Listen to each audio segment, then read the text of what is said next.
You are something. You are short. You know what? I took a break for you.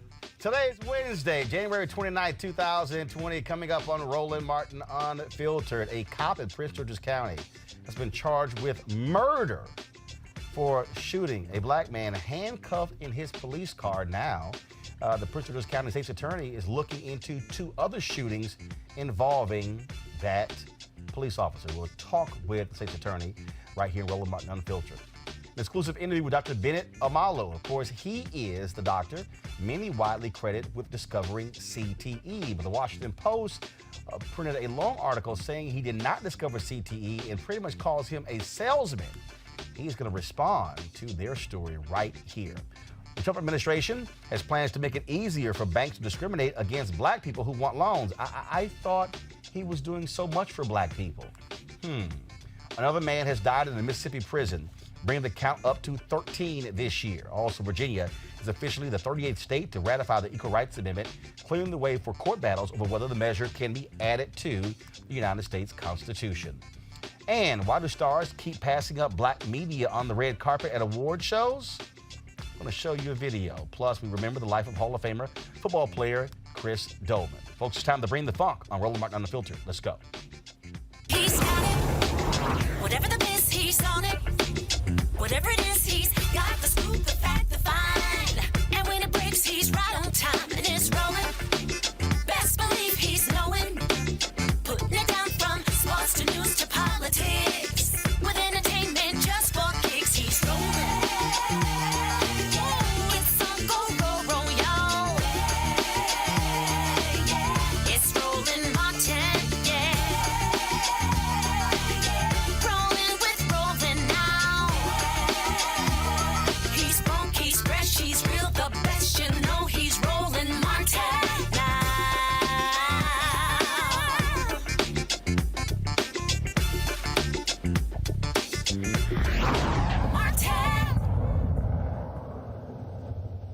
All right, folks, a Prince George's County officer charged with murder after killing a handcuffed man. He is ordered held without bond today by a district court judge who ruled the officer is a danger to the community. Corporal Michael A. Owen Jr. was arrested Tuesday night, less than 24 hours after he repeatedly shot William Green of Southeast Washington, who was handcuffed inside the police cruiser. Here's a news conference held today by Prince George's County Police Chief Hank Stawinski. Our community knows that when I have the facts, you will have the facts. For the past almost 24 hours, I have remained in constant consultation with members of our Special Investigations Response Team, our Criminal Investigations Division, our Forensic Sciences Division, and our use of force experts. This has been a thorough and exhaustive review of all form and manner of evidence available to us, as well as a review of the preliminary findings of the Office of the Chief Medical Examiner for the District of Columbia. And here are the facts. I am unable to come to our community this evening and provide you with a reasonable explanation for the events that occurred last night. I am unable to come to our community this evening and offer you a reasonable explanation for the events that occurred last night. I have concluded that what happened last night is a crime. And as a result, I have directed our Special Investigations Response Team to charge Corporal Michael Owen with second-degree murder, manslaughter, and associated weapons charges in the death of William Green. Joining me right now is Prince George's County State's Attorney Aisha Braveboy. Glad to have you on Roland Martin Unfiltered. Thank you so much for having me back. First and foremost, I understand that you are also looking into two other shootings of this police officer. Actually, there is a request by the family, who's the next of kin, in one other incident involving the same officer. They've requested that we review the evidence in that case, and we will be taking a look at that evidence that was from 2011. So, of course, that predates my tenure as state's attorney. But we try to be responsive to the public, and we believe that it's important that the families understand, all of the facts that the office was presented with at that time. Again, I was not the state's attorney at the time, but it is my office, and I'm responsible for, providing as much information as I can to the family. The decision to arrest the officer, and the chief said it was his call. What role did your office play in any of this? Well, let me just say this, as with any case, and I want to just say this from the outset, just because this case is in the very early stages of the investigation, Officer Owen is presumed innocent until he is proven guilty. So the police did make a decision to charge, as they do in most cases involving criminal actions. They make initial charging decisions, and then we review those charges. We screen the case. In this case, because there are felony charges, as with any felony case, we will use our grand jury process to interview witnesses, collect any additional evidence, and make final charging decisions before we move forward. Folks, this is a photo here, a booking photo of Corporal Owen as he appeared today in court via video. Attorney Brave Boy, when we look at this case, first of all, a lot of people have been very shocked at how quickly this officer was charged. It is very rare to actually see that. And as you said, now it goes through the next step process. So now he was charged by the police officers, which now means that moving forward, you will now take this to a grand jury to seek an indictment, correct? Well, what we do is we collect additional evidence. We use our grand jury process, and we ensure we are seeking the truth, and that's bottom line with the process that our office is responsible for. That is the result. We would like the result to be whatever the truth is, and whatever the truth is, that's the direction we'll move in. Again, because it's so early in the investigation, and I certainly don't want to compromise the integrity of the investigation, I really can't go into a lot of details about this specific case, but I can tell you that my office has been very diligent in every case, but in particular in cases where officers have been involved. I've had to, under my tenure, indict a few police officers. We've had 2 trials so far. We have been successful in those trials because we don't just move forward on cases just for the sake of trying an officer. We move forward on cases where we believe that's what justice requires. And so in this case, we are a neutral body. We are independent of the police department. We will review the evidence that they have, but we will also conduct our own investigation and make appropriate charging decisions. Attorney Aisha Brave Boy, we surely appreciate it. Thanks a lot.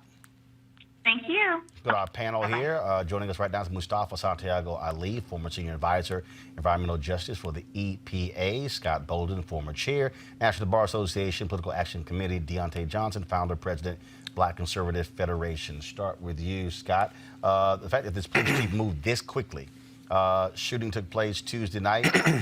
He moves on him the next day, arresting him for second-degree murder. That is extremely rare. Yeah, but you can get a lot of facts in a very quick manner. What's interesting about this case is the other police officers who were there on the scene gave the victim immediate resuscitation efforts. But as a former prosecutor, let me say 3 things. 1, we don't have all the facts. There are a lot more facts to this. This is a really extreme case. Secondly, most police regulations say you don't handcuff a defendant or an arrestee and put him in the front seat. Right. They usually put him in the back seat. Right. Right? So why was he in the front seat? We don't know how many officers were there, but was there a prior relationship between this police officer and the arrestee? And then the shots. He shot him 7 times. That's an execution. He shot a handcuffed man. A handcuffed 7 man. times. 7 times. Now, that's some level of anger, if you will. And so, lastly, either there's a prior relationship and bad blood, in my opinion, or you may have a psychotic cop who may have killed others, and he just hasn't been discovered by the police department or testing or what have you. Well, Mustafa, one of the family members of another victim said that that person did not have a gun. He claimed that he did, and they asked the state's attorney to investigate that case, and they're now looking into that. So this officer said 2 other fatal shootings. Yeah, and we need to find out what other charges, not even other charges, but what other things maybe he has done that were outside of the letter of the law. What I do know is that we've got over 1,100 folks who've been killed by police last year. About a quarter of those have been African-American folks. And this is not the first time that someone has been shot who was handcuffed. And we've had people who've been handcuffed with their hands behind their back before and been shot by police. So, you know, it's a shame that we have these types of egregious things to bring a spotlight once again on the disparity that happens, you know, from the police and in relationship to African-American men and men of color. Deontay, this is one of the issues that people often talk about, again, why police officers, in terms of how they're treated. It'd be very interesting to see how the union now responds, because we've seen in other cases, especially when it's a black officer, how the union oftentimes just disappears. I think about the cop who killed the white woman in Minnesota. They booked. I think about the Asian cop who was NYPD, who killed a black man in the stairwell. They testified against him. So it'll be very interesting to see how the union responds. That is interesting. Well, to start off, shooting a retained person there's something beyond, you know, whether there's something beyond mentally. Like that's just sick. It's like, you know, I've already got you in my custody, but I want to make sure that you don't go anywhere. It doesn't make any sense. And so I hope they throw the book at him. I hope he's not just fired, but I hope they throw the book at him. And the unions, you know, it is going to be interesting to see how the unions react.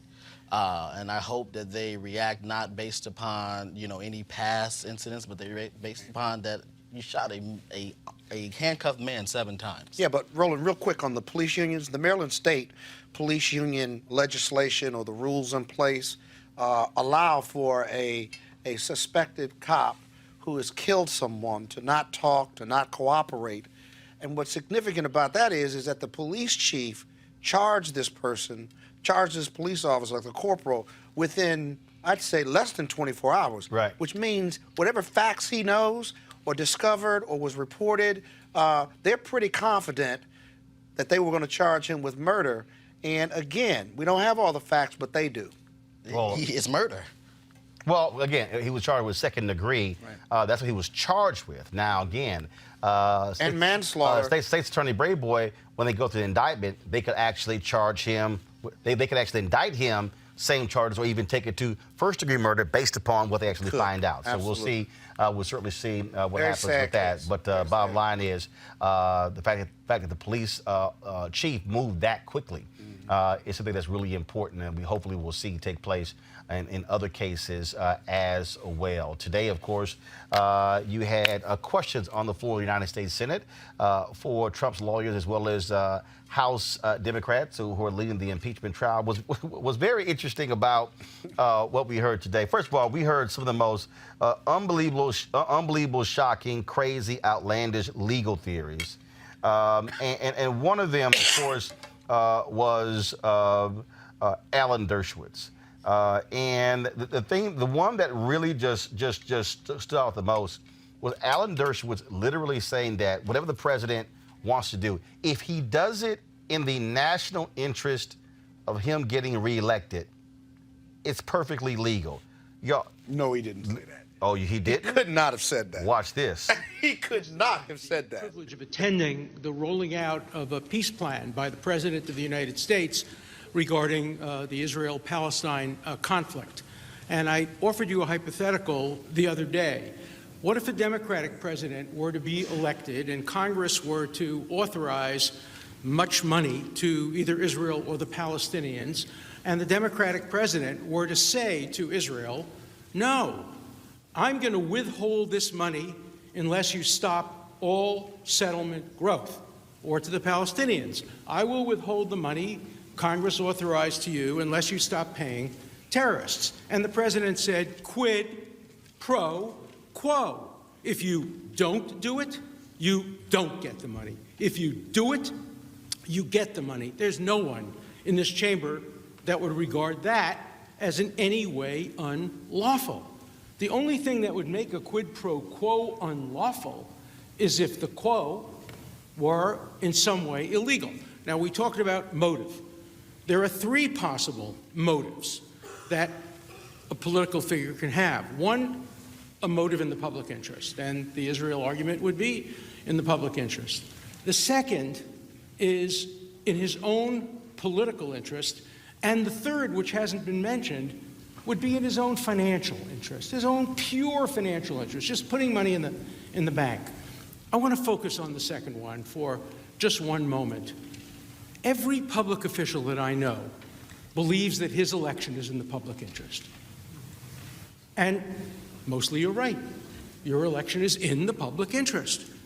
And if a president does something which he believes will help him get elected in the public interest, that cannot be the kind of quid pro quo that results in impeachment. First of all, let's just understand. 1992, President George H.W. Bush loses re-election.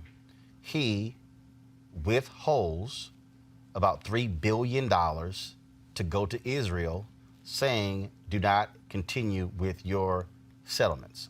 So that actually happened.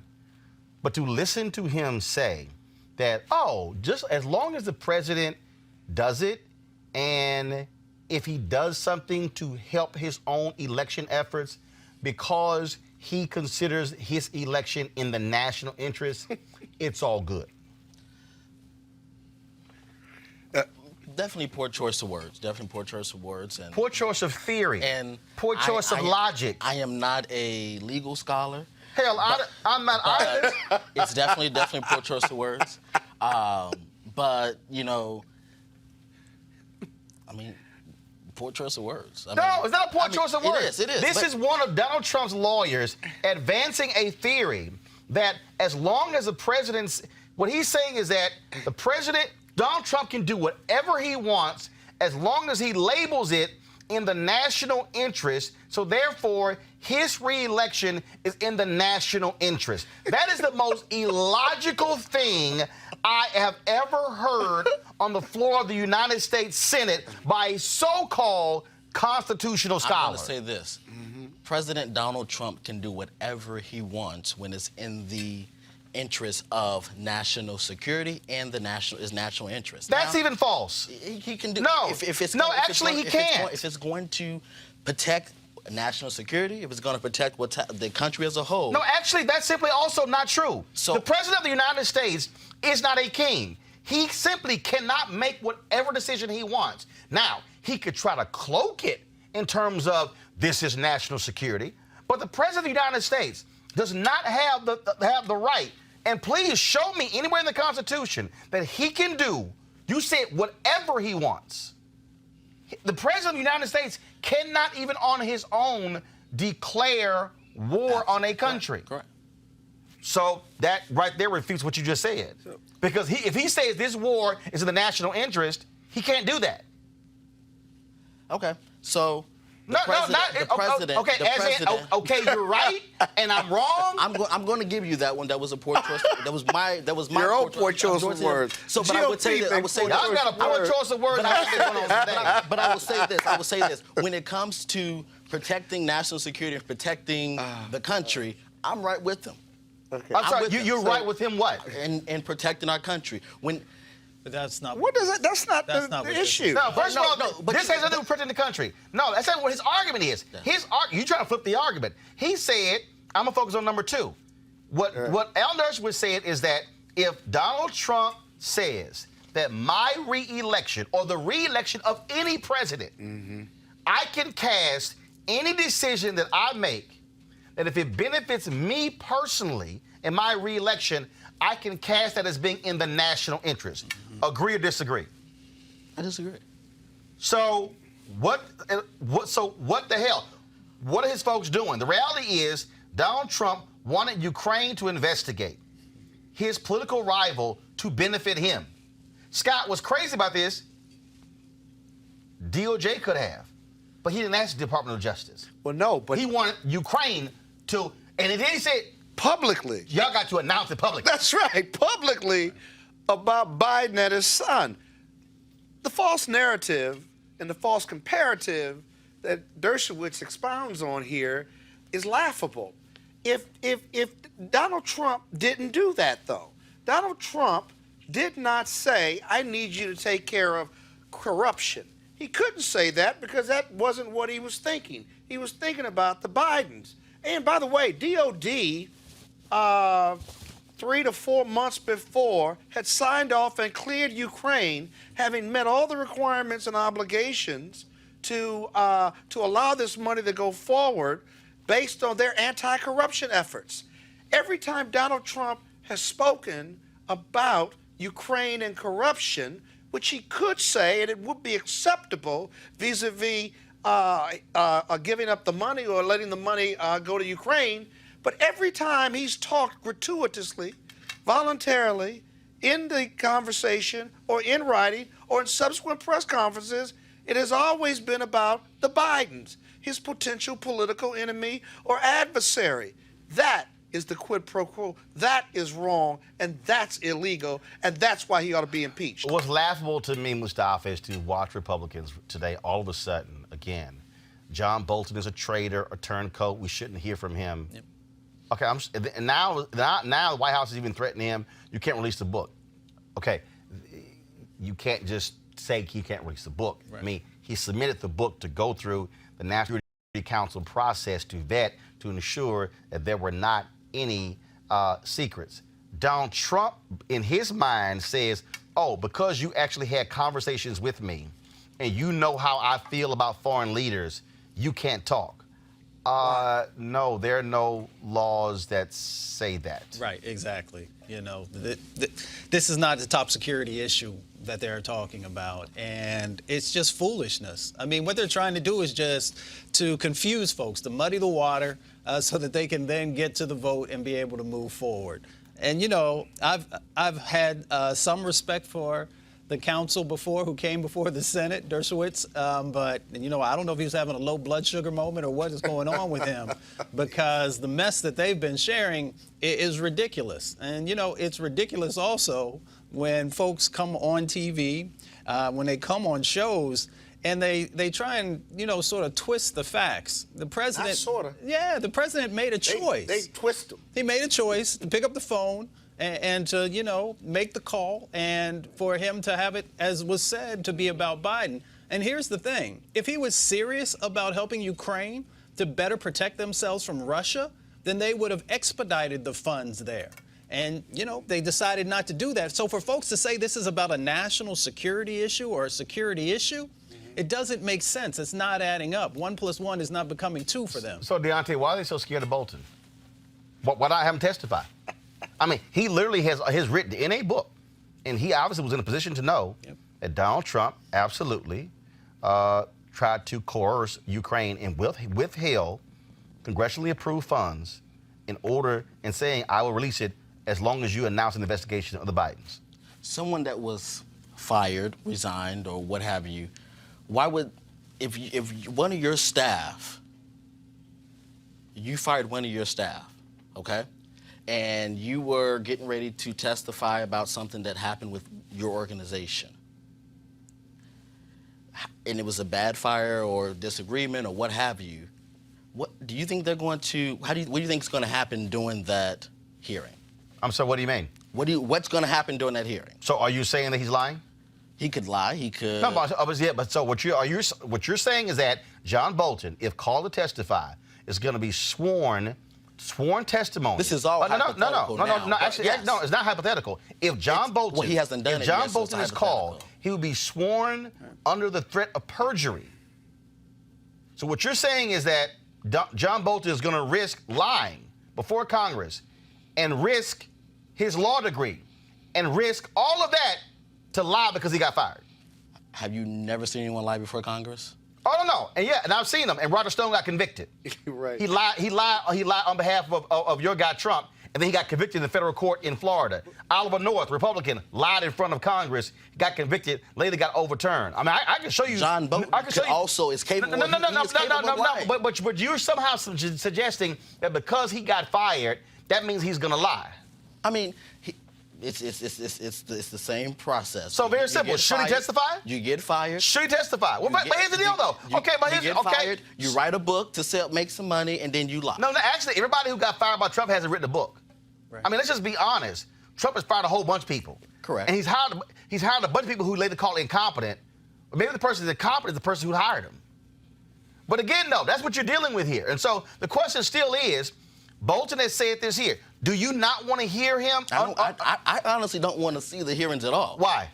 Because it's Why? It's a complete presidential harassment. That's the first thing. How's it harassment? Presidential harassment. How? Nancy Pelosi, Chuck Schumer, What about him? Maxine Waters, and the list goes on. When the president was sworn into office, they said that we were going to impeach this president. Actually, all people you named didn't say that. Right. Now, Congresswoman Maxine Waters, Congressman Al Green did, but now Schumer didn't say that, or Pelosi didn't say it, so don't put words in their mouth. It didn't happen. But I'm asking you again, what Trump did is, should he have used the power of the presidency to withhold aid to Ukraine? Is that right or wrong?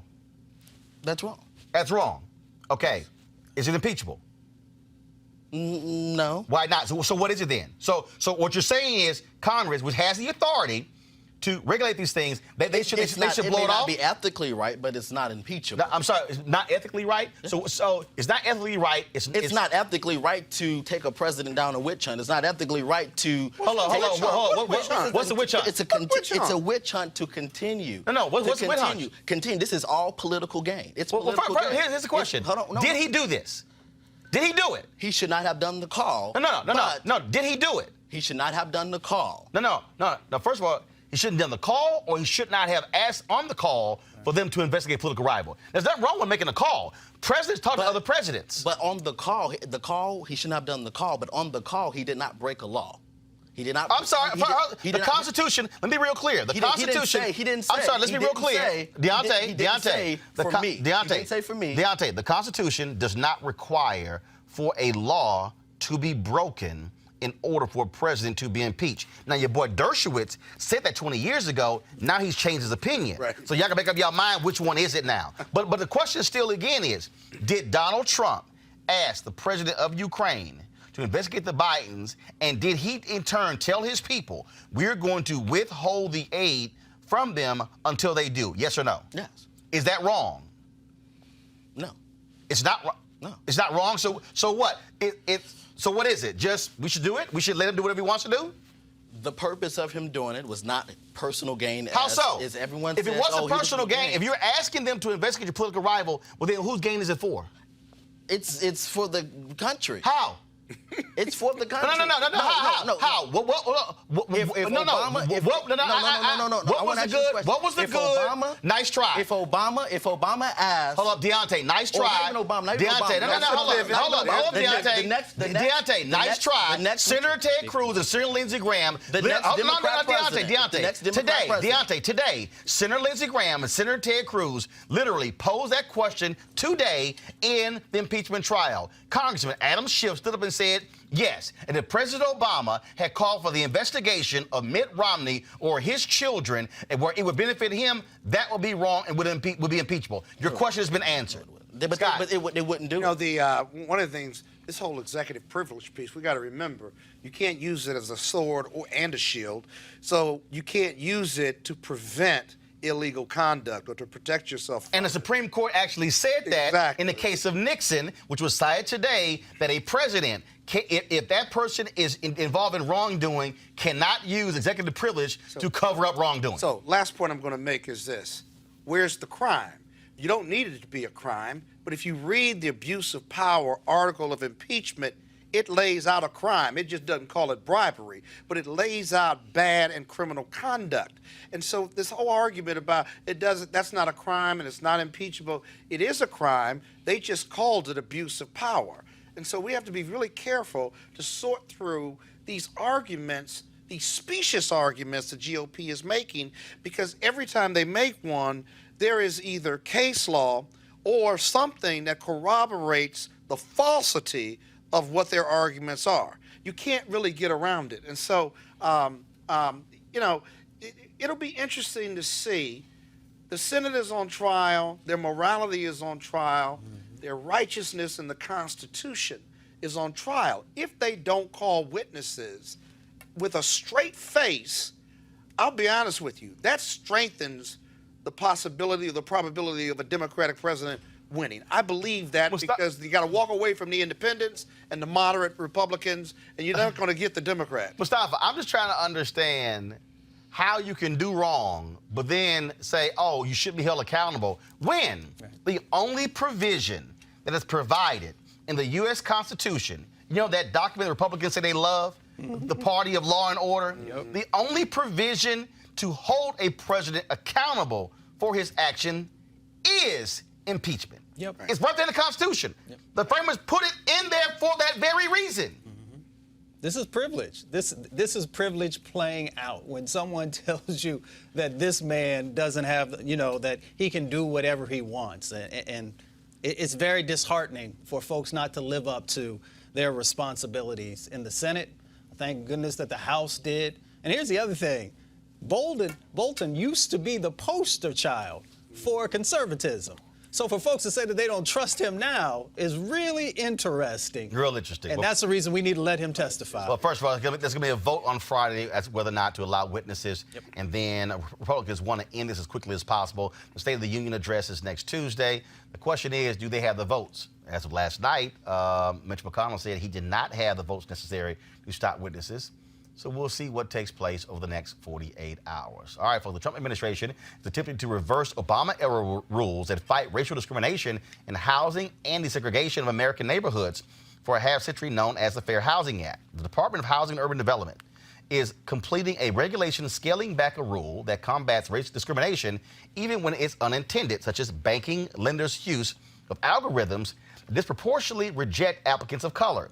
Other proposed changes include eliminating a rule withholding federal funding from cities and municipalities that fail to confront segregation. Deontay, I'm trying to understand this here. Here's a rule that is meant to ensure you do not have discrimination in housing. One of the first things Republicans did when Donald Trump became president was they also overturned an Obama-era rule that was about ending discrimination against black folks when it came to buying cars. Why are Republicans so concerned about repealing or rolling back efforts that are meant to end discrimination against black people?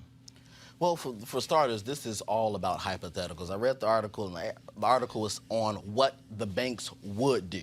It didn't say what the banks have done, it's what the banks would do, or we're estimating on what the banks would do. Actually, the point of the law was, the point of the regulations were put in place because of what banks did. But we're talking about what they would do. Not what they've done. It was put what they would do under this law. It was put in place because of what banks did. This is removing it, which means banks could go back to doing what they were doing before. But the purpose of the rollback was because of some discrepancies within where they talked about the size, where they talked about population. There was some things that was not taken into account in the Obama administration that's why they rolled it back. No. Yes. They're rolling it back because Republicans don't like regulations. It's called deregulation. The same reason why they voted to roll back the rules that targeted discrimination against black folks in buying cars. I'm just trying to understand, if Donald Trump so-called loves black people, and black people are doing so well under Donald Trump, why are you rolling back laws intended to end discrimination against black people? Are you defending that? Do you support this effort? I think it's like I said, as I said before, it's an article that's taken out of content. No, I'm asking It's an article that. But it's an article that is taken out of content. You mean context? Yes. Okay, so put it in context then. Is that there was discrepancies within the Obama rule. Okay, they did not take into consideration of population size, which causes problems for places like New York, causes problems for places like Chicago and all of our bigger cities. He about to pull something up on you, by the way. Go ahead, Scott. Go ahead, Scott. What I've never if you look at the article, it's hypothetical. I want to talk about the National Community Reinvestment Act, which is the banking regulation that's been in place that requires developers, investors, businesses, and banks who bank to them, banks to reinvest in challenged communities and communities of color, and that's going to be rolled back, or there's a proposal to roll that back. What I've never understood about Republicans is that this Reinvestment Act not only generates revenues for banks, but it also generates community and economic empowerment to generate revenues and jobs and job training and business growth in our most challenged communities, which strengthens the American economy, strengthens everyone who's a part of that investment deal, and strengthens the banks in our communities of color. And Republicans are against that, which means that you can't. There are other issues vis-a-vis whether it's race-based or not. Right. But if it helps, if it's a rising tide and helps everyone in the American economy, then you're left with, well, I just don't want people of color to do well. I'm trying to I say only this want here. people that look like them to do well. Deontay, I want you to answer this, and Mustafa wants you to come in here. This is from Politico 2 days ago. Sure. The Consumer Financial Protection Bureau has proposed cutting back on collecting data that helps track discrimination in the mortgage market. You support that? No, I don't support discrimination at all. Hold on, but that's that's a part of these rollbacks, though. I don't support discrimination at all. However, but this is part of the rollbacks. However, the article that was provided talks about a hypothetical. So hold up. That's the only article you read? No, I read other articles. Okay, but it talks about How hypothetical. can you prevent redlining if you don't have the data? Right. How? Mustafa. Look, you deal with this again. Yep. The Consumer Financial Protection Bureau, Yep. which Donald Trump has gutted since he was president, has proposed cutting back on collecting data that helps track discrimination in the mortgage market. That's according to this Politico story from January 25th. Go ahead. Yeah, I mean, this is really simple, and I don't know why Republican brothers and sisters don't get it. Maybe they do get it, and the reason they're moving forward.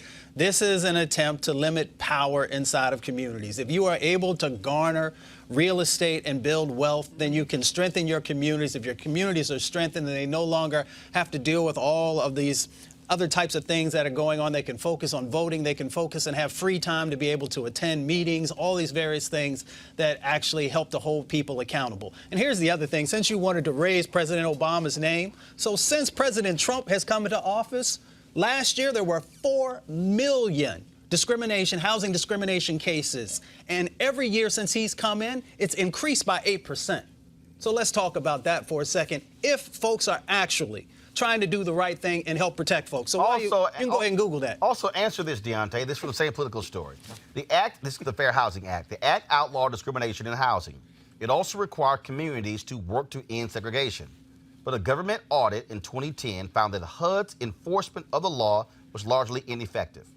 Obama addressed that in 2015 by requiring local governments to track patterns of poverty and segregation with a checklist of 92 questions to gain access to federal housing funds. That's what Trump wants to roll back. There's him and being cautious, like, nah, you don't need to fill the form out.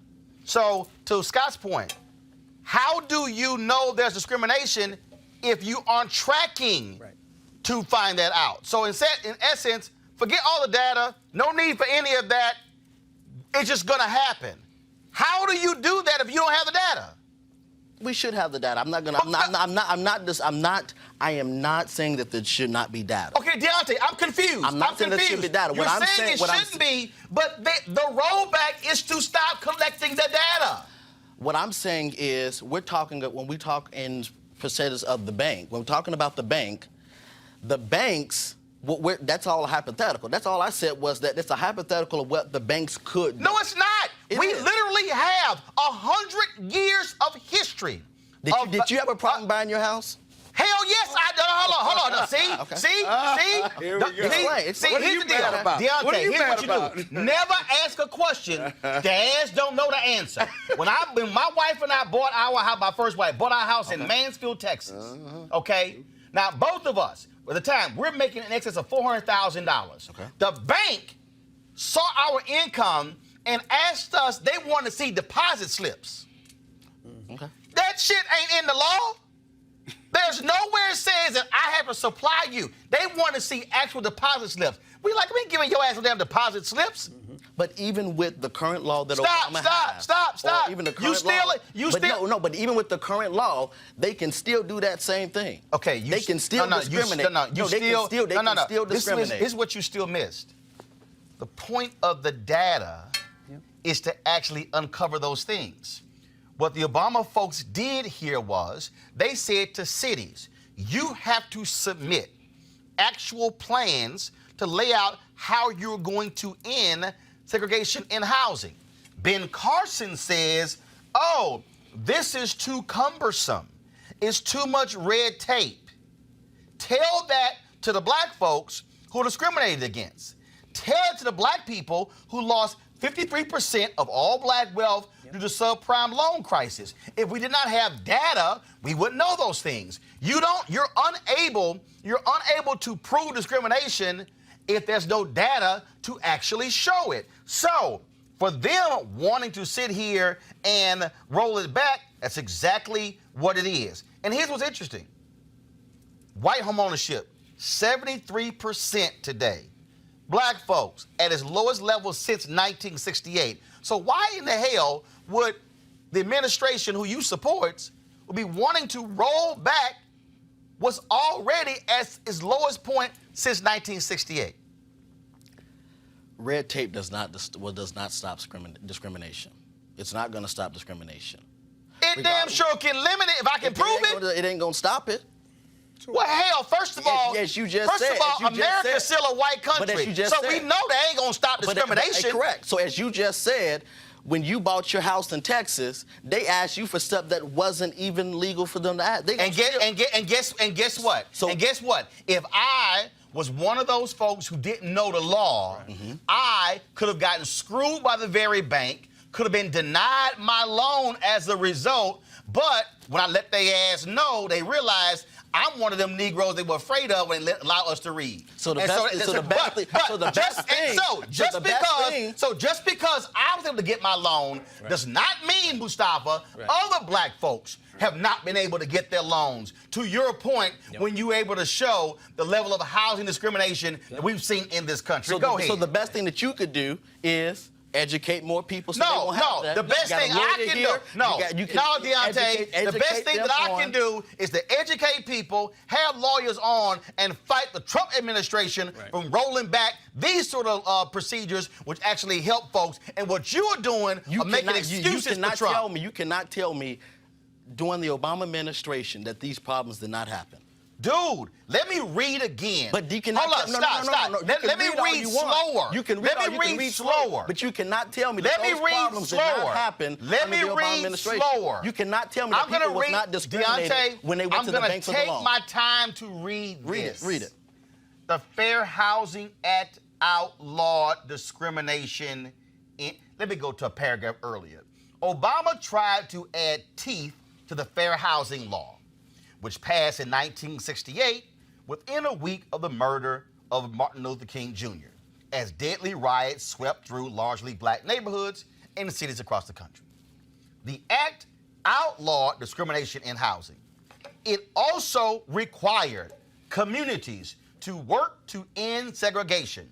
But a government audit in 2010, Obama had been president since January 2019, 2008, found that HUD's enforcement of the law was largely ineffective, meaning that from 1968 to 2010, HUD's enforcement of the Fair Housing Act was ineffective. Quote, Obama addressed that in 2015 by requiring local governments to track patterns of poverty and segregation with a checklist of 92 questions to gain access to federal housing funds. Now, allow me to translate. What that means is Obama said, wow, here we have an analysis that's saying the laws have been ineffective. So therefore, we're going to put something in place to strengthen the Fair Housing Act of 1968. It's in 2015.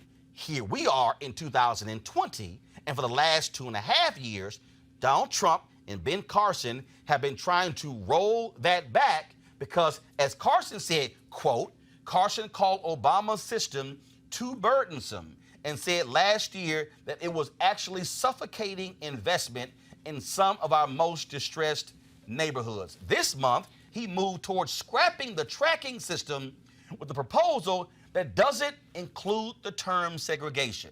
Now, please explain to me, how will you be able to ascertain if there's segregation in housing if you strike the word segregation and you get rid of the tracking system to actually track segregation? Please, take your time. What I said, and I'm going to repeat myself, is regardless of whatever red tape, whatever regulation is there, it's still not going to stop segregation. I mean, not segregation, it's still not going to stop discrimination. So, I'm sorry, so let me ask you a question. So do you want to, so your argument is that because discrimination will never be stopped, we can't lower it? No, but we can't lessen it? But what you're saying we can't bring it down? But we need to fight to make sure that it's stopped in much way we can. But what I'm saying is, you saying, and this article is saying, is that because the Trump administration removed the red tape, or because the Trump administration removed the regulations, that it's going to cause an uproar and the banks are going to start discriminating against black people again. I'm sorry, Mustafa, Scott, do we not have history, documentation, when, since, do we not have, first of all, Deontay, since you, let me just open a straight up can of whoop ass on your argument. Go ahead. When the Shelby v. Holder decision came down from the Supreme Court and they gutted Section 4 of the Voting Rights Act, Scott, what did Republican legislatures do all across the country? What did they do? Start suppressing the vote. Suppressing the vote. Voter ID. Gerrymandering, Voter ID. Closing polling locations. If you have the wrong information, Shelby v. Holder, 1,200 voting locations across the South have been shut down. Mm-hmm. Why? Because after Shelby v. Holder was gutted, you didn't have pre-clearance of the Department of Justice cleared any election changes. Exactly. So what does that tell you, Deontay? There's history. So when Republicans, when the law was eliminated, Republicans quickly moved to disenfranchise black people. There's your history. Lesson for today. Scott, final comment. Well, I think you said it all, quite frankly. But what difference does it make whether it happens under Obama or under Trump? It's wrong. Let me give you a better argument for you as a Republican. I don't mean to be offensive. I'm a business Democrat. You don't like the 95 questions you got to go through, that's red tape and stuff. Why don't the Republicans not end it, but why don't they amend it? Why don't they argue that we don't need 95 questions, let's ask 40 questions or even 30 questions, because we recognize discrimination exists, but let's narrow it so we can be more efficient with the data and take some of the burdensome off businesses, black, white, yellow, brown, Democrat, or GOP. That's a much better argument, and you wouldn't have the whoop ass he's opening up if you said let's amend it to reduce the red tape. When you take the red tape away, though, and you say the regulations are out of sync or unnecessary, you then know that the reason the law was in place was because of what banks and regulators did before the regulations were in place. So it's logical that if you take the regulations away, then that bad behavior, that discriminatory behavior is most likely going to return. Why take the risk? Why not keep the regulations in place and strengthen them? Unless you just don't believe, not you, but the GOP just simply doesn't believe that racism exists anymore. That when Trump looks at me, he sees a person, he doesn't see the color of my skin. I know you don't believe that, but my point is the Republicans could do a lot with African American voters if they would speak to our issues. They speak against our issues. And so that's why you'll always be in the position you're in and in a minority position within the GOP. And whenever I hear GOP black GOP, black Republicans talk about the Democrats using black people, I think, well, what is the GOP doing with GOP members like you? And in fact, Scott, they're using you worse. And in fact, Scott, this is not just in HUD, Mustafa. They also want to roll back the rules governing the Community Reinvestment Act. I just said that. I mean, and so again, which strengthens the economy. Right. I'm trying to understand. To your point, I agree. I agree that we can lessen.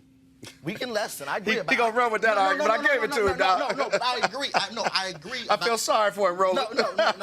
But it's not even that, because I still think there's too much regulation. Okay, I do too. I mean, listen, I got it. Hold on. See right there. See, Mustafa, you know what? I discussed this yesterday. There's nothing worse than the bullshit argument. I think there's too much regulation. First of all, that's a bumper sticker slogan. You know what? I said it yesterday. We saw a press conference of the National Transportation Safety Board, where the NTSB said they made a recommendation when it came to requiring helicopters to have a system that's able for them to ascertain topography when they're flying. Right. FAA said no need for it. So what did they say? If that device had been on the helicopter of Kobe Bryant, they would have been able to detect when they were getting near a mountain. Right. Yep. All right? So what Republicans always yell is, we don't like regulation until something happens, until a bridge collapses, until something blows up, until somebody gets killed. And what's the first thing Americans say? Where were the regulators? Right. Where were the regulators? And so Donald Trump is slashing regulations all across the board. And you're in environment, you're seeing it, how fossil fuel companies, they don't give a damn about water, lakes, the air, you name it. They say roll back everything, big business, do whatever you want. But then all of a sudden, when something happens, well, why didn't we have any regulation? Because the people who yell, we have too much regulation, cut regulations. Exactly. We need regulations. That's where you have accountability. That's where you have enforcement. And here's the thing, too. So I've been working on policy for a long time, and I used to lead 17 federal agencies, so I can talk pretty well about at least 10 to 15 of them. And if you go through and look at many of the agencies, the Environmental Protection Agency, HUD, Department of Labor, Commerce, a number of these other places, and you look at how they've been manipulating the science and also the capturing of data, the reason they do that so they can manipulate the policy. And I have not yet seen a policy choice that has been made that has actually helped our communities to be in a stronger position. And what I've done is when I'm out speaking around the country, I ask people to raise their hand. If you are in a better place, that your life is more protected, your health has been protected, and nobody has raised their hand. And I've been in places like Kentucky and West Virginia and Montana and Maine, so not just in more liberal locations. And that's what's going on. And I just want to say one last thing, because we have not called his name out enough. So the person who is running HUD right now, Secretary Carson, needs to be called out for allowing these types of things. You have to have a spine, especially when you come from our communities and you're put in a position where you can actually do things to help to benefit that community, to make a difference. And when you're not doing it, what does that say? When I was a young boy, I used to be mesmerized by the things that he was able to do as a surgeon. So maybe he's not the right person. Well, we know. No, let me just call it out like it is. He is not the right person to be at HUD. Now, if you want to put somebody there that you can manipulate and who will allow these types of regulations to be rolled back or to be put in place, things that are not beneficial for our communities, then that's what you get. And he's going to have to at one time take a look back. He had the opportunity to help folks and was manipulated. Final comment. You got one? I want to say, so there's a difference between common sense regulations and just regular BS regulations. What's a regular BS regulation? Right. Well, what is that? I mean, I believe in less regulations. No. Especially- That's a statement. No, I need an example. What is that? When it comes to business owners, the amount that even let's talk about black business. No, stop. You're talking about this. Right. You're talking about housing. But no. You're talking about this. No. But what I'm okay, saying, what what I'm they're talking, rolling back I was saying, what's BS? What I was saying was regulation in general. No, regulation. we ain't talking What's the see, BS? hold up. No. We ain't having no general regulation conversation. He mentioned about Republicans and regulation, so I was responding about regulation. So what's BS? Name one BS regulation. No. What's BS? Let's go into, so like I said, black business. The process that just businesses in general. No, hell no. You say no, black business, business in general. not business in general. Because black businesses are part of business. Give me the regulation as BS. Give me the regulation. So as a 501c4 president, person who has a 501c4. That's not a business. That's a nonprofit. No. You said even a nonprofit. business. Even a nonprofit is the amount of things that we have to go to. No, hold on, Deontay. Here's the deal. If you're going to bring something up, stay on track. You said BS regulations, black business, you said business in general, now you went to a nonprofit. No. Regulations in general. Give me a specific regulation that's BS. Specific. Not general, specific. You got to have one. That's why I went to nonprofits. I'm speaking of what No, hold up. You can't say. I'm speaking about No, what I know. hell no. You can't say that you got BS regulations for black businesses. Then you move to business in general. Then you move to nonprofit. Fine. In your nonprofit, give me the regulation that's BS. I'm going to let you continue to talk. No, because I can't say anything. No, because you can't name a regulation. Well, I can't say anything because you can't close your mouth. Deontay, you can't name a regulation. You can't close your mouth. Your 501c4. Can you close your mouth? Give me one of those. Can you close your mouth? Give me one of those. I wait. Let him talk. As I said. No. Give me one in the 501c4. So, for instance, now, and this is probably political. So, if we as a 501c4 have to decide that we want to support a candidate, okay? Now, it used to be where you can just support a candidate. You can, put money into whatever candidate you want to or whatever. Mm-hmm. Now, they didn't change it to where you now have to, if you support a candidate, we don't, as a 501c4, there's not much that we have to do, but now when it comes to reporting, now we have to report with the FEC now just to deal with the candidate. Okay, stop right there. Now, you said before, what was the previous nonprofit status? C4. No, it was C3. In the previous nonprofit status, 501c3, you were not allowed to actually support. No. Now, hold up. See, now I'm about to teach you. Go ahead. Because, see, you just walked into another damn trap. You made a big-ass mistake.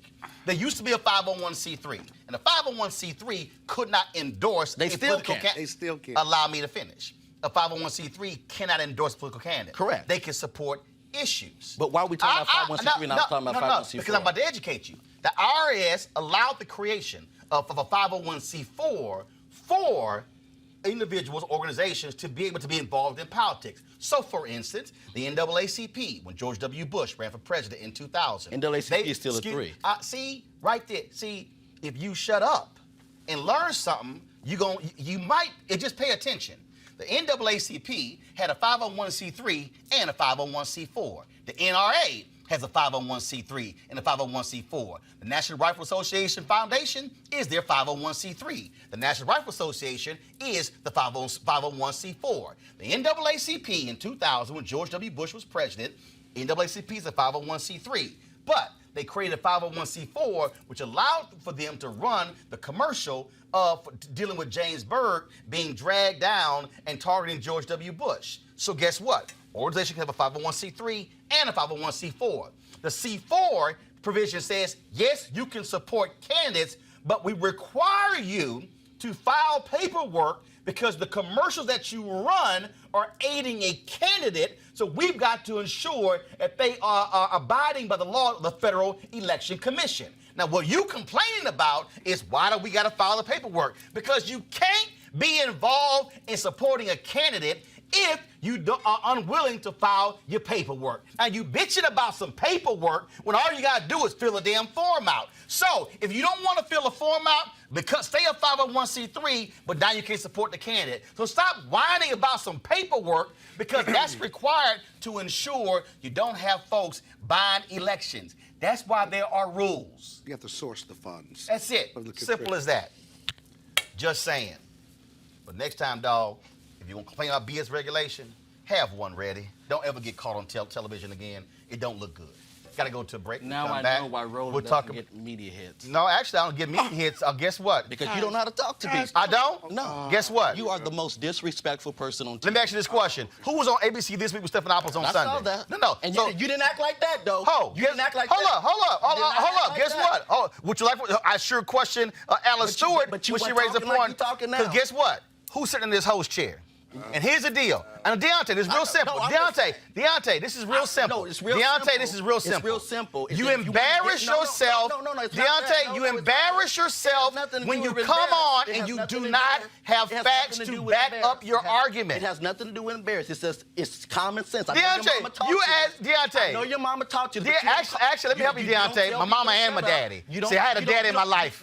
So, mama and daddy. In fact, daddy watching too. But you don't bring folks on your show. You don't cuss at them. You don't talk to them crazy. And that's just common sense. Deontay, you know what common sense is? If you gonna bring up BS regulations and then you can't name one, Listen. no, hell no. That's all I'm saying. Deontay, you look foolish when you bring stuff up and you can't even back up your own argument. But someone should have taught you Deontay, if I replay the last hour and 5 minutes, this is what I'm gonna replay. You going, you won't let nobody talk. No, because you ain't got facts. No, listen. Bro, you ain't got facts. I got to go to a break right now. We come back. We going to talk to Dr. Bennett Omalu, who the Washington Post in the article where his fellow scientists said that he is pretty much a fraud, did not found CTE. He responds next on Roland Martin Unfiltered. You want to check out Roland Martin Unfiltered? YouTube.com/Roland S. Martin. And subscribe to our YouTube channel. There's only one daily digital show out here that keeps it black and keep it real. It's Roland Martin Unfiltered. See that name right there?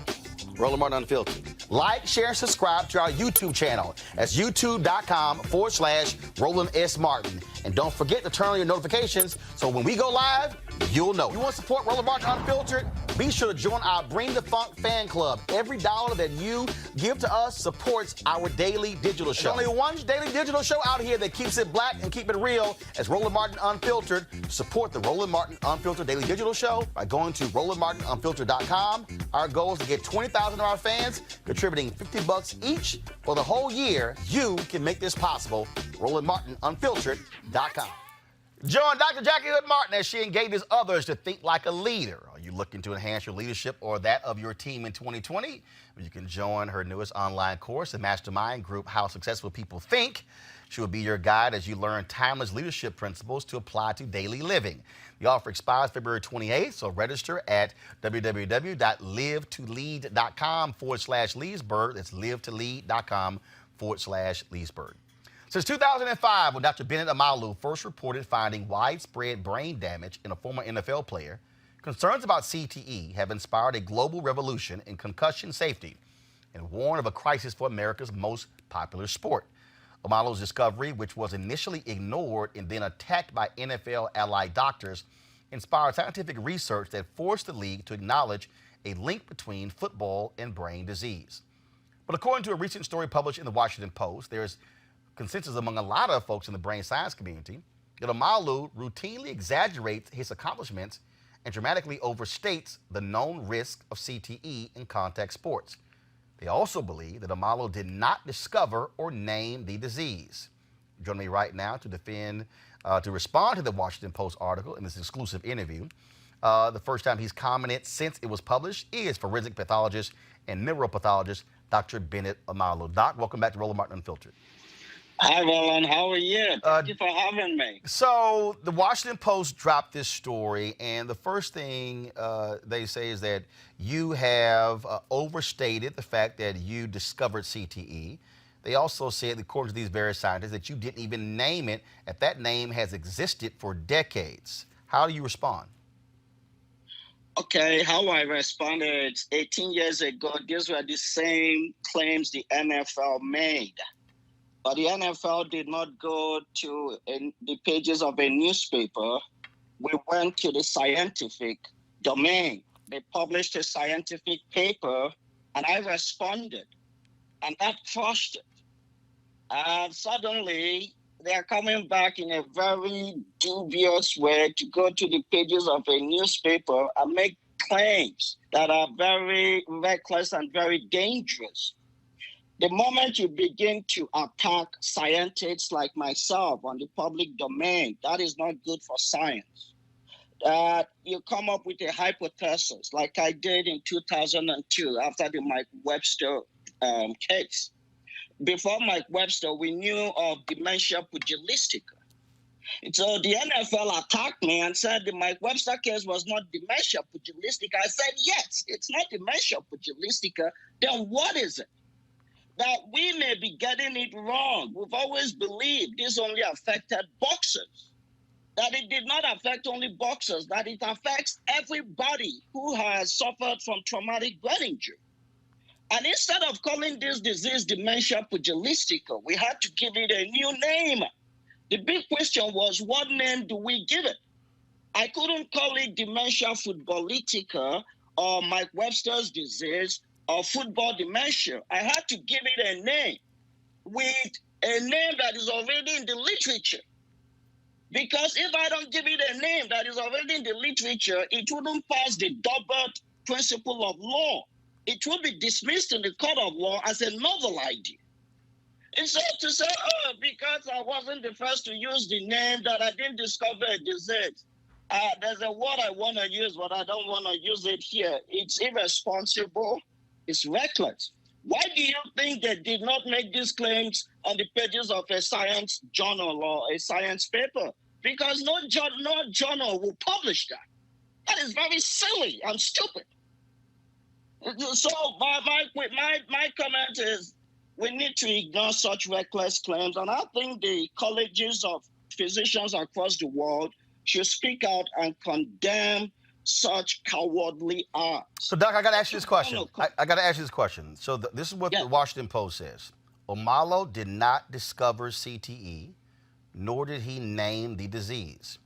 The alarming statistics he recites about contact sports are distorted, according to the author of the studies that produced those figures.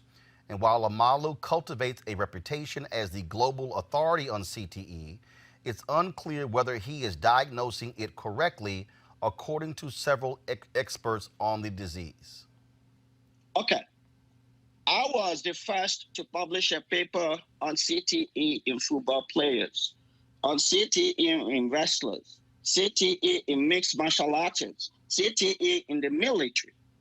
So when I was publishing these papers, there were no criteria for the diagnosis of CTE until 14 years later, after I had published all my papers. And in 2009, I came up with the types of CTE I was seeing. So what the Washington Post is saying, that Omalu did not use the criteria for the NIH that were not existent when I was doing my work. Does that make sense to you? Right, because in this article, they're saying that that what you publish does not depict or describe the disease as the medical science community defines it. So what they're saying is that you initially defined it differently than how they're defining it. So what they're saying is because they have set the standard definition, that yours is irrelevant. Is that how you? That is nonsensical. Let me give you a good analogy. Dr. Alzheimer's defined and discovered Alzheimer's disease over 100 years ago. The criteria Dr. Alzheimer's used then are totally different from the criteria we use today. But nobody has said that Dr. Alzheimer's did not discover CTE or did not discover Alzheimer's disease because he did not use the criteria we are using today. But when it comes to somebody like me, it's totally different. So don't listen to such, and I said in my response, we don't practice science on the pages of a newspaper. If any scientist has a problem with the hypothesis I proposed in 2002, let him write a scientific paper and I would respond. What I did in 2002 was I did a very disruptive work, epoch-making work that totally changed the way we look at traumatic brain injury. And then I invited other doctors to test my hypothesis. This is what I believe. And since 2002, there has not been a single paper that has disputed my work and my hypothesis and propositions. Thousands of papers have been published confirming that Omalu is right. So let me tell you what happened. The NFL and their so-called doctors, if you notice, they don't mention the doctors' names. We fought this battle 18 years ago. I prevailed. The truth prevailed. We all prevailed because this is for the good of humanity. And now, because they lost the first battle, they're now coming to play dirty, to go to the pages of the newspaper where I cannot respond. If you want to respond, they tell you, oh, we don't think we can publish it now. So the narrative, maybe they believed, because it's 20 years now, that people may have forgotten what happened. So they're coming now with alternative truths. These are very complex and complicated scientific principles. And in science, they are the innovators, people who think outside the box, people who are disruptive in the way they think. And there are people who are there to recycle work that has been created. What happens is when you are innovative, people are more likely to attack you and challenge you because you're disrupting the way they are comfortable with. Doc, I want to read this paragraph here.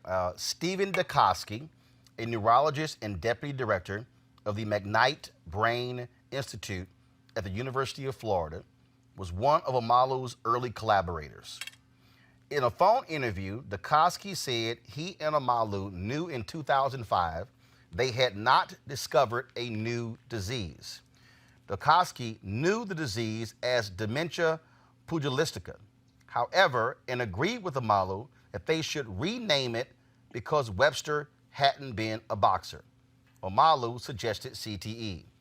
Dikoski believed then that Omalu had come up with the name, he said, until he later learned researchers had been using the term for years. Quote, I was a bit embarrassed, Dikoski said.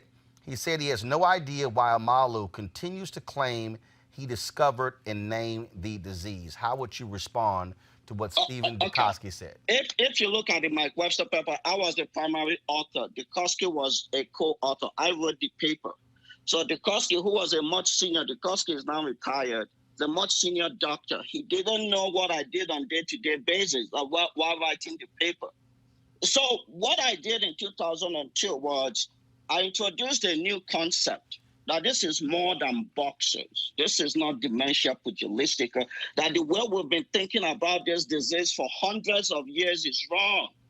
That this disease affects every spectrum of contact sports. We couldn't call it dementia pugilistica because this is not dementia pugilistica. I did not discover the concept that traumatic brain injury causes brain damage. No. Before the work we did, we used to think dementia pugilistica was called what is called an amyloidopathy. We thought it was a different type of protein. And I said, no, what I'm seeing here is not amyloid. Now, what I'm seeing here is tau. So this is a completely new disease or new disease process, whatever you want to call it. We couldn't call it dementia pugilistica. So this disease we've discovered, what do we call it? I couldn't give it any name I wanted. I went back to the literature to look for names that are already in the literature. I have never said that I was the first to use that terminology. It is not possible. How could you be the first to use the terminology chronic, traumatic, encephalopathy? These are generic terminologies. But the naysayers will want, when people are not being honest and truthful, they will add up lies to make their alternative truths more believable. I have never said I was the first to use the terminologies. It's not possible. It's like saying that Albert Einstein was the first to use the terminology theory of relativity. But in terms of the disease we saw, we needed to give it a name.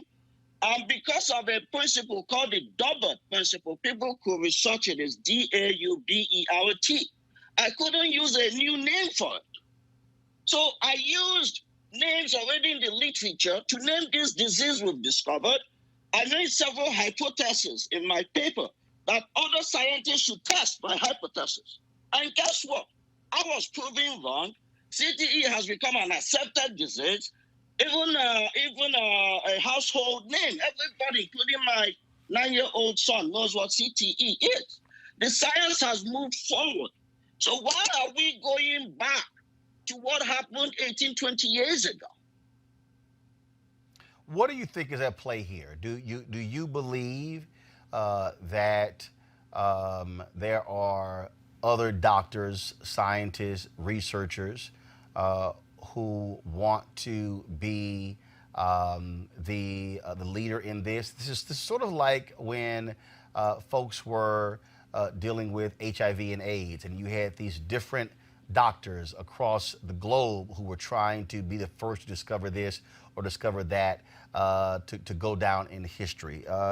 Do you believe that that is what is at play here with this article with these doctors? That is what is at play here. You know, I'm not American.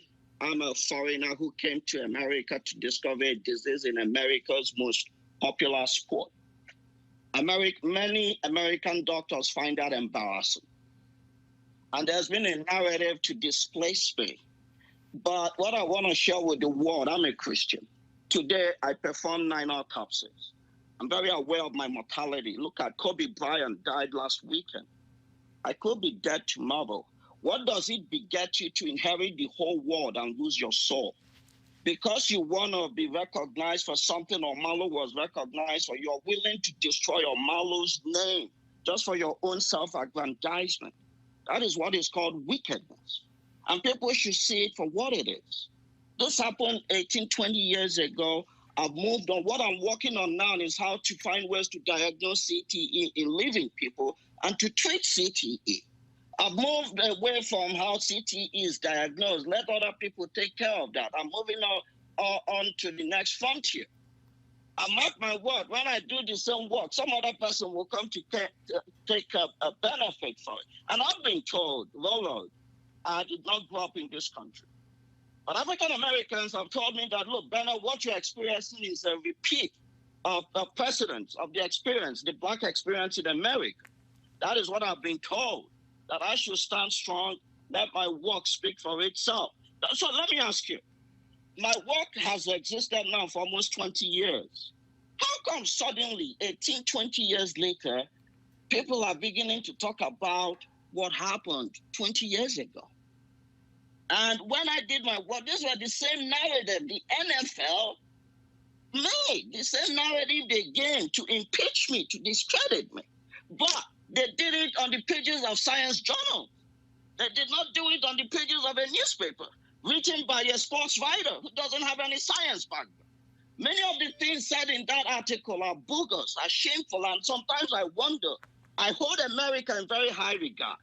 Well, after I read that article, I'm like, gee, is this the America I knew when I was a child? What is going on? So I just want to be clear, because you said something, and it was also in this piece here, that you did not name CTE, you diagnosed a concept, but you admit that name, the name CTE, had been around for a number of years. Yes, that is what in fact, if it had not been around, I wouldn't have used it. That is the point I'm making. Because of the double D-A-U-B-E-R-T, I'm also a forensic pathologist. Because I knew this disease was an occupational disease, that sooner or later it will be in the court of law, which happened. And successfully, we had the settlement. And there are so many cases in the court of law today. Okay? So I chose that name because it was already in existence. And that was the name. Is like when you have a son. My son is Mark, and I named him Mark. And somebody is coming to say, oh, Mark is not my son because he's not the first person to be called Mark. That's nonsense. So the name had been there, and I had 26 names that I found in the literature. And I selected chronic traumatic encephalopathy because it sounded very erudite. It had a good acronym. And it is actually a very generic terminology. It doesn't really mean anything. It's not a specific name. It doesn't really mean a bad brain associated with trauma. So I said, this is the terminology I will use. And I said to the world, this disease I'm proposing to the world that I saw in Mike Webster's brain I will call it chronic traumatic encephalopathy. And this is what I believe caused it. Repeated banging of his head, concussions and subconcussions. Let the world go test it and prove me wrong. The world did not prove me wrong. In fact, I've been recognized. People have said, Bennett, oh my gosh, you were very successful. How did you come up with this concept? So you now notice, rather than debating the concept, the disease with me, they are now moving away to the periphery to pick up things that are immaterial, that don't really make any sense. Why don't you engage me in the debate? What is CTE? I said there are many, many more, if you go back to my first paper, that I believe this disease was an epidemic. Guess what? The same Dr. McKee that is criticizing me did a study and found out almost 99% of the retired football players have CTE. If you go, I wrote an op-ed in the Daily Mail newspaper 2 months ago. They discovered that soccer players in Scotland have a higher risk of developing dementia and CTE. I was invited. I wrote an op-ed. And guess what? Today, Scotland is limiting heading in soccer. The same thing in America. I said no child under the age of 18 should head the ball. Guess what? The Soccer Federation in the United States has reduced had stated no child under the age of 12 should head the ball. So everything I've pronounced, everything I have said, people have validated and reproduced on the pages of scientific journals. So what is the problem? Dr. Bennett Omalu, we certainly appreciate you taking the time to share with us your thoughts and give us an exclusive interview responding to this Washington Post article. Thanks, sir.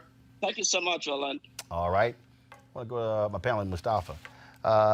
Again, when you look at this Washington Post piece, all the different doctors here, and I think if you look at it, and the reason I use the AIDS example, I mean, I remember all of these folks were clamoring who discovered what and who was going to find a cure and who, all these different, and it was a battle because it came down to who eventually, for history, will be the one who gets the credit. Do you think that's what is at play here? I think there's a strong possibility that there's something like that that's going on. But also, we know that also with who found things, there are resources that are tied to that. And, you know, sometimes that is it all, you know, there's a connection that's there. Well, it's in this article. In this article, to that point, where the perfect example, I'll read from what the Post reported. The National Institute of Neurological Disorders and Stroke recently launched a $16 million effort to study CTE in people who are still alive. It involves 50 investigators at 17 institutions.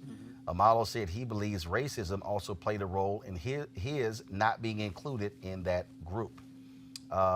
Then they say, NIH says that as a matter of policy, they cannot discuss applicants for a grant other than those who received it, but that the grant-making system is entirely transparent. Omalu is trying to also raise his own $10 million to fund a clinical trial on this whole issue. Yeah. A lot of dollars that are attached to research. When I used to work for Congressman Conyers, he used to always tell me, follow the dollars, and he'll tell you everything you need to know about a situation. So we need to make sure that people are paying attention to that also and see who's truly benefiting from this. Deontay, your assessment of what you heard from Doc, and then, of course, this Washington Post article. I agree.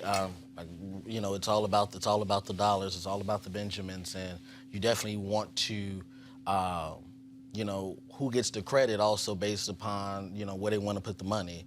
And also, I think it does play a race issue of, you know, in history, who do you want to be known as finding a cure for AIDS? Who do you want to be known for finding a cure for cancer?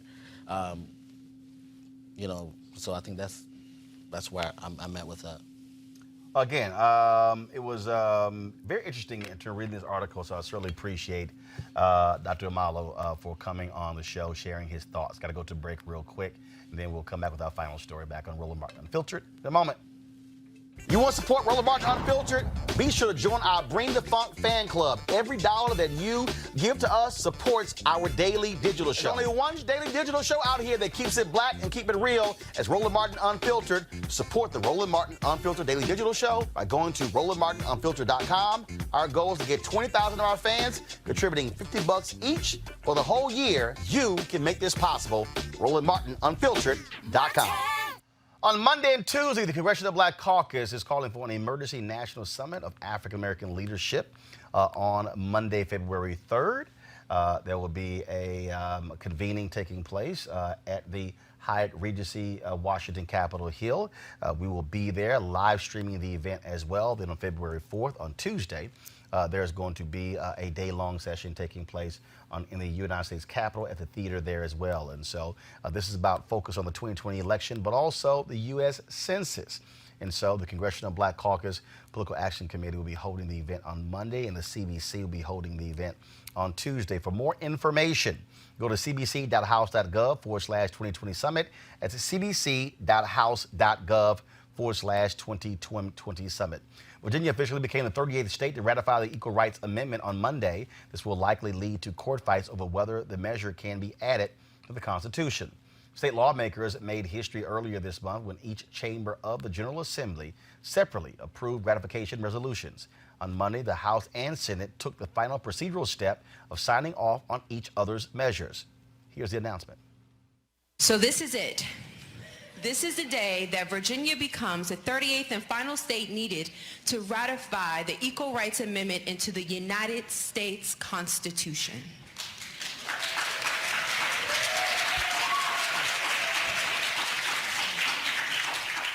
Standing here today, I know the shoulders of the giants that I stand on. The people who came before me fighting for the Equal Rights Amendment for decades. To all of you, I say thank you. Thank you to the women and men who have agitated for equality, disrupted the status quo, and fought fearlessly for change. I, along with 160 million women and girls across this nation, your mothers, your daughters, we say thank you. Equality of rights under the law shall not be denied or abridged by the United States or by any state on account of sex. These 24 words will be the 28th Amendment to the United States Constitution. The resolutions on bipartisan votes overseen by Senate President Pro Tem Louise Lucas and House Speaker Eileen Filler-Corn. Both Filler-Corn and Lucas are the first women to hold their titles in Virginia. The push for ratification of the Equal Rights Amendment has been a long battle, and the future is certainly still uncertain. All right, folks, the Grammys took place on Sunday. What is happening there, of course, folks, music and all the folks walking the red carpet. But one of the issues that came up again was, why is it that black celebrities ignore black media on the red carpet?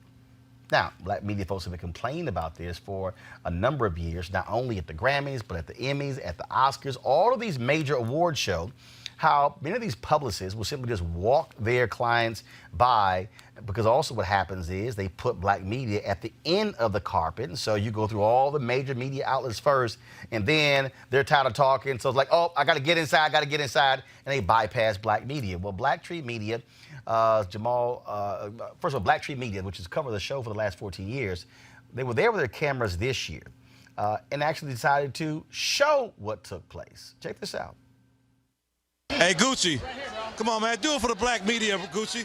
This is black-owned media, Gucci. Don't just do people. Come on, Gucci. Come on, Gucci, man. Come on, the hood right here. Hey, Gucci, I was in 6 Southwest with you. Gucci, I was in 6 Southwest. Come on, man. Do the black media, man. Don't just do Vulture. Don't just do people. Don't just do people, Quavo. Come on, Quavo. How you gonna be for the hood like that? I'm calling you.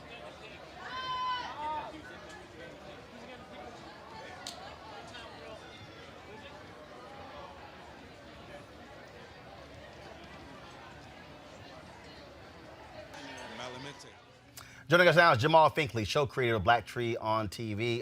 Jamal, man, you straight up got a lot of people's attention with this, and you just said enough is enough. Yeah. I mean, as any journalist, like, you hate to be the story. I'm used to covering celebrities, and they're always the exciting story for our viewers on all of our partner networks and everything. But I mean, it was a time. It was an emotional time. Just hearing about Kobe and everything, and part of you just wanted to be like, yo, we only here for a limited time. I'm tired of not saying anything. I'm tired of not showing it, because after all these years, it should be different, and I feel like we all play a part in that. So that's why I want to just turn the lens around this time. Like, let me just show people what I really see, because they only see the good side of it all the time. I'm like, let me just show you how it really is, like what the struggle is for us. And look, this is not just something that happens even at these award shows. I mean, look, we talked about it. I mean, it happens at the NAACP Image Awards. I mean, last year we were on the red carpet, and I forgot the sister's name, but she was the star of If Beale Street Could Talk, and it was a trip because her publicist was telling her, no, not to do it. We're gonna wait for, I think it was Extra or Access Hollywood, and she's literally looking at her going, okay, he just talked to me last month, and we shot the whole deal. We actually have the video of it, and so that happens. And the thing that I don't understand, Jamal, is, and I keep saying this, and I've been saying it for years, to all these black stars, you pay them. Exactly. You can say, no, I'm gonna go talk for 30 seconds to black media. Yeah.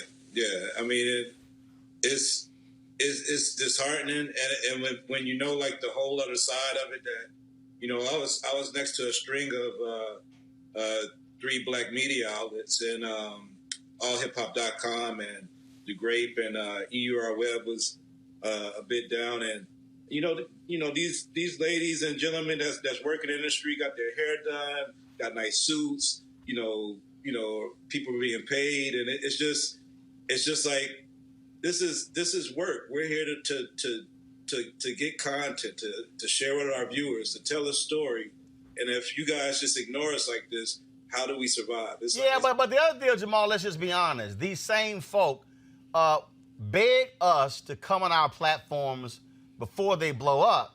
And then when they blow up, all of a sudden it's like, now you can't talk to us. Right. I mean, that's definitely the lineage of going from being, talking and then not. But then there's some of the biggest stars that always talk. Will Smith always talks. Tom Cruise, if you could get on the carpet, he always talks, And you look at it like, part of it was thinking about, we've had 4 interviews with Kobe Bryant, and we interviewed Nipsey, right on the eve of his death in one of his first interviews. And you think about the greatest stars because the reason, what makes them great is like the way they know the business. And when you see, a lot of people just taking us for granted and not talking to us, like it's a slap in the face. It's disrespectful, and it's no way for us to progress as media outlets, as people that's holding their image, with some endearment to. It's no way for us to do that when we don't have the opportunities. Well, and that's absolutely it. So look, we certainly appreciate you showing that, exposing that. People need to see it. But people also just need to understand what we have to deal with in black media. And like I said, when people get in trouble, it's amazing how they got our phone numbers. It's amazing how, or when they're working on a project and they're not getting the publicity support, and it's an independent project, how, man, they all got our emails and phone numbers. Yeah, definitely. All right, Doc.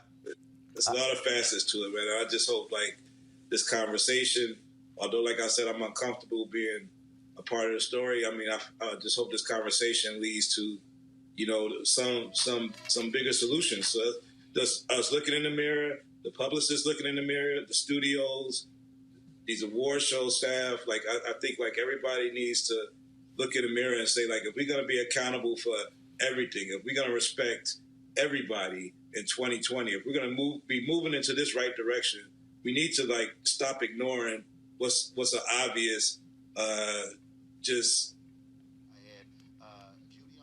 misfortune. Yep.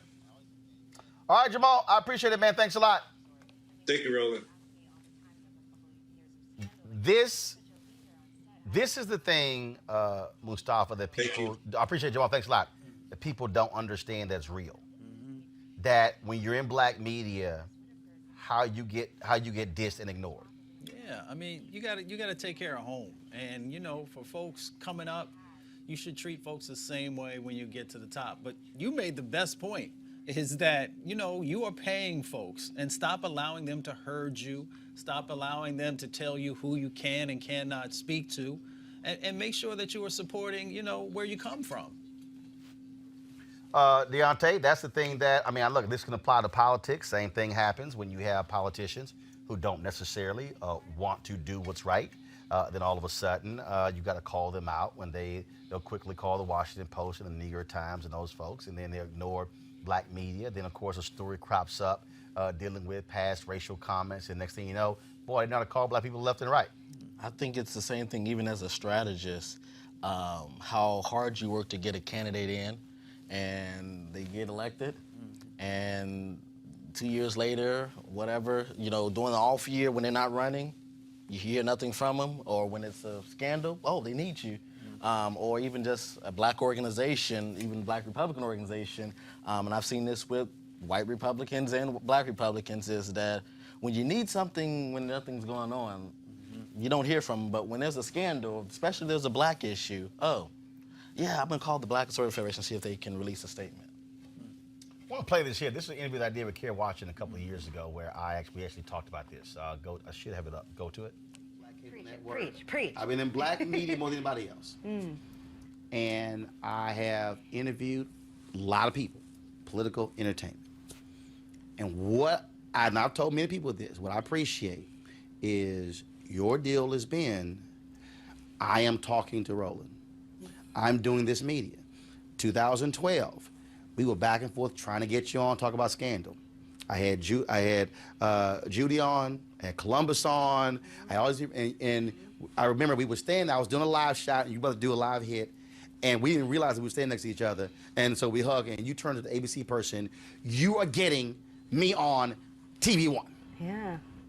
And you make that point that that's important. And I tell black folks in Hollywood all the time, we're always here. Your community. Don't forget us. Don't forget where you come from. Don't forget your community. Why would you want to? It's who you are. You know, you can do everything, but don't let go of yourself to do everything. Do everything as yourself, with your community. Otherwise, you'll be lost. Absolutely. Yeah. Always a pleasure. I love you. Appreciate it. I love you as well. Let me tell you what actually happened there. So she was doing, it was either Jimmy Kimmel or was it Jimmy Fallon, and this was when she was doing the HBO movie where she played Anita Hill, and Wendell Pierce played Clarence Thomas, and the publicists, they were like, well, you know, we got this interview over here, and so they wanted to give me 20 minutes and then do the longer interview with one of those two. Kerry said, how about they get 20 minutes and Roland gets the hour? And that's exactly what happened. That's how we got the hour interview. Because she said no, because she also was like, yo, what everybody forgets, Scandal was a mid-season replacement. It was an 8-episode mid-season replacement that was in the spring of 2012.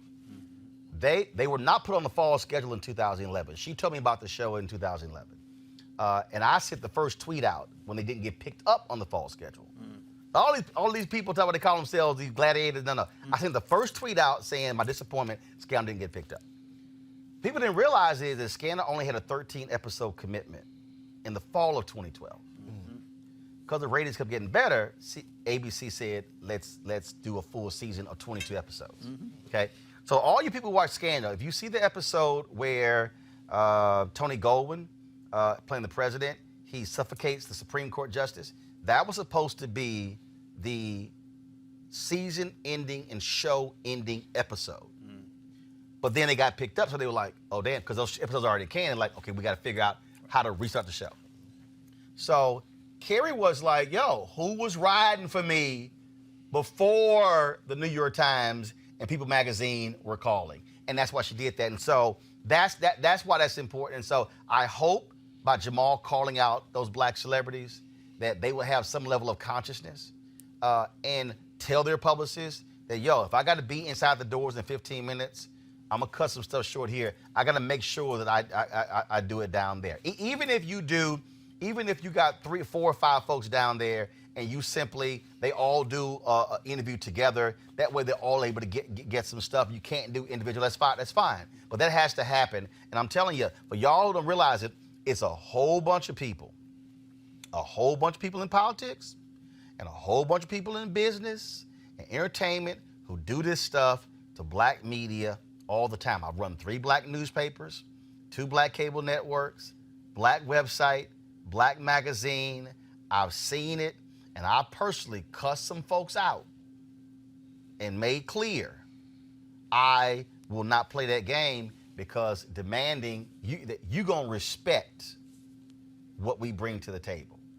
And sometimes you got to have that attitude, so I appreciate what Jamal did there with Black Tree TV. Folks, last story here, Chris Dolman, a star defensive end at Pitt from 1981 through 84, who went on to a Hall of Fame career. The dominant pass rusher of the NFL has passed away. He was 58 years old. The 4th overall pick of the 1985 draft by the Minnesota Vikings, Dolman played 15 seasons in the NFL and holds status as one of the most productive pass rushers of all time.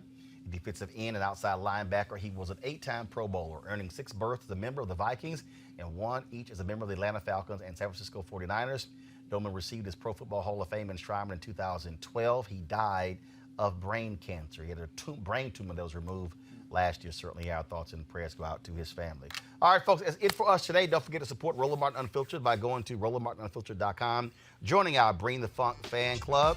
Every dollar you give goes to support this show. You can use Cash App, PayPal, Square. We take all of those. Also, yesterday I had the shirt given to me by the Morehouse band director. Today I am repping the hoodie of University of Arkansas Pine Bluff. And as you see, marching musical machine of the Mid-South. And so when I spoke at UAPB a few years ago, they gave me this here, and so that's why I'm rocking this today. So shout out to the folks at UAPB showing y'all some love today. That's it, folks. I gotta go. I'll see you guys tomorrow. Hey, tomorrow also is Thursday. The U.S. Postal Service, they're doing the stamp unveiling of the stamp for Gwen Ifill, taking place at Metropolitan AME Church. Roland Martin Unfiltered is going to be there live streaming the entire event that's taking place tomorrow here in Washington, D.C., 11 a.m. Eastern. So you want to check us out. Then on Friday, I'll be at North Carolina A&T, where I'll be speaking at the 60th anniversary of the Lunch Counter Sit-Ins. Of course, started by 4 North Carolina A&T freshmen. So that's going to be on Friday. And so that's why it's important for you to support what we do. For us to be able to go to the stamp unveiling of a Gwen Ifill, to be able to broadcast the North Carolina A&T anniversary of the Lunch Counter Sit-In. Look, other black media ain't doing this. Y'all take y'all time. Y'all right now. You can go to Essence and Ebony and Black Enterprise and Blavity. You can go to all the Griot. You can go to all these black sites out here. And if it's not entertainment, they are not there covering the sort of stories that we cover every single day. That's why we do what we do. So we know mainstream not covering it.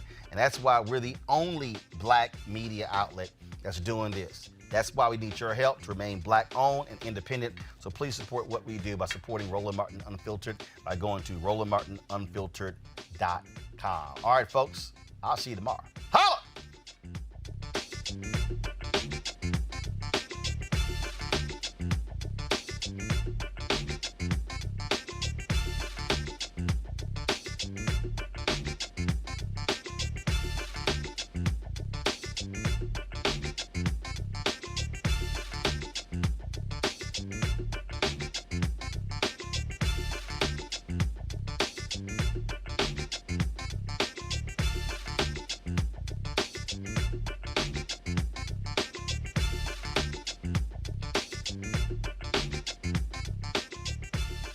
You want to check out Roland Martin Unfiltered? YouTube.com/Roland S. Martin. And subscribe to our YouTube channel. There's only one daily digital show out here that keeps it black and keep it real. It's Roland Martin Unfiltered. See that name right there?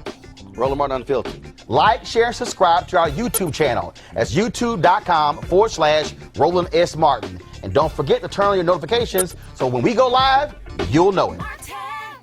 Hey everybody, this is your man Fred Hammond, and you're watching Roland Martin, my man, Unfiltered. Hi, this is Essence Atkins, and you're watching Roland Martin Unfiltered. Hey yo, Peace World, what's going on? It's the Love King of R&B, Raheem Devon, and you're watching Roland Martin Unfiltered. Hi, my name is Brescia Webb, and you're watching Roland Martin Unfiltered. Ow. Well, I like a nice filter usually, but we can be unfiltered. What's going on? This is Tobias Trevelyan, and if you're ready, you are listening to and you are watching Roland Martin Unfiltered. What's up? I'm Lance Gross, and you're watching Roland Martin Unfiltered. Hi, this is Cheryl Lee Ralph, and you are watching Roland Martin Unfiltered. I mean, could it be any other way? Really? It's Roland Martin.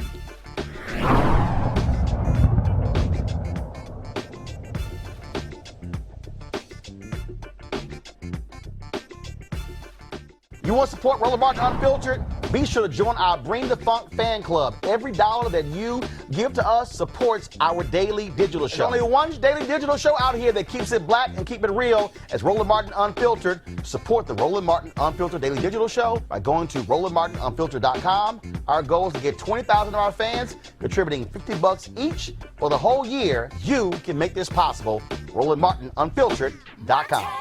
Hey fam, want to check out Roland Martin Unfiltered? The blackest show on all of digital, cable, and broadcast. Check out our audio podcast. There's only one daily digital show out here that keeps it black and keep it real. It's Roland Martin Unfiltered. Press play.